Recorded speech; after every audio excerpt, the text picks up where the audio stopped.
Mr. Guterres, as winter approaches, just how grave is the refugee crisis in Syria?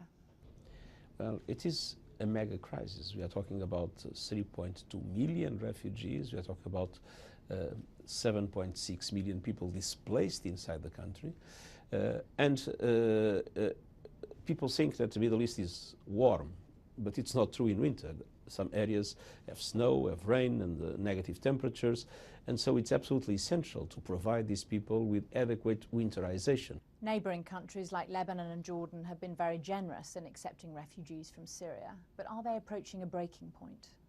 That is a big worry for us, and the need to mobilize the international community to provide a much more massive support to both Lebanon and Jordan.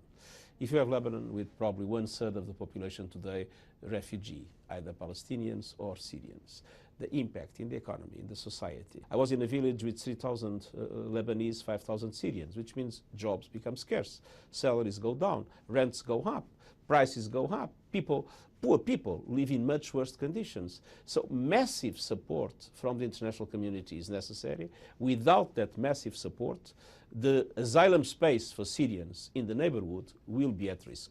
The airstrikes against Islamic State in Syria and Iraq, are they worsening the refugee crisis in the region? The evidence is that the airstrikes, as they are localized and mostly in areas that are not heavily populated, that there is not a very important direct impact on displacement because of that. You're here in Washington this week meeting US officials. What are you asking for? Well, I think that there are two key aspects. First is humanitarian support.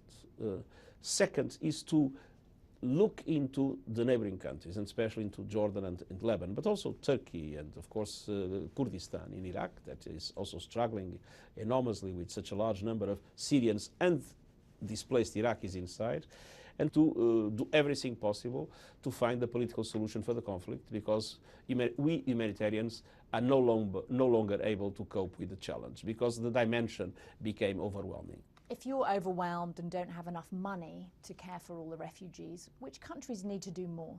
I think all countries, traditional donors, but also new donors from the Gulf, from other areas, everybody is necessary to move development cooperation money into the countries affected by the crisis, and at the same time to make all possible efforts for those that have an influence on the parties to the conflict. So you mean Russia, you mean Iran? I mean Russia, United States, Iran, Saudi Arabia, Turkey, I mean all the countries around, and of course the P5 need to come together to understand that this is a war that now everybody is losing.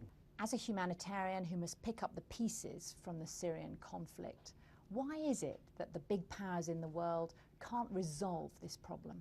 I don't think that the big powers and the regional powers are doing enough to end the conflict, because there are many contradictions. You have the divides of the Cold War, you have the Sunni-Shia divide, we have now the divide among the Sunni community because of the Muslim Brotherhood. It's a threat to everybody's security. It's a global threat to peace and security with fighters from all over the world.